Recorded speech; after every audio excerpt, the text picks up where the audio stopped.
Question है number analogy का। यहाँ पर जो संबंध 243 का 30 के साथ होगा वही संबंध 32 का प्रश्न चिन्ह के स्थान पर आने वाली संख्या के साथ होगा।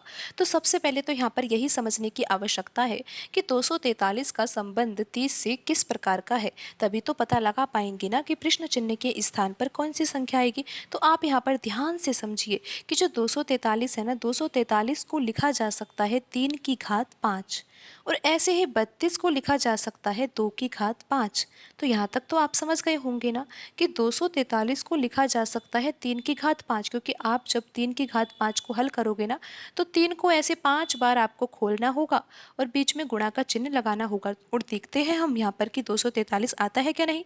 3 गुणा 3 करेंगे 9 आएगा, 9 गुणा 3 करेंगे 27 आएगा, 27 गुणा 3 81 होता है, और 81 का गुणा 3 से किया जाता है ना, तो 243 ही आता है। और इसी प्रकार आप जब 2 की घात 5 को हल करोगे तो कितना आ जाएगा, 32 आ जाएगा।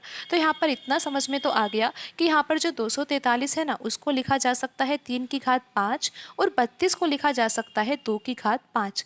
तो अब आप यहाँ पर देखिए कि 243 का संबंध 30 से है, लेकिन 243 को लिखा जा सकता है 3 की घात 5। तो यहाँ से आप 3 लीजिए और यहाँ पर 3 से अब 30 को प्राप्त करके दिखाना है, तो 3 का गुणा 10 से कर देते हैं तो यहाँ पर 30 आ जाएगा। समझे आप, कितना आसान पैटर्न यहाँ पर लग रहा है।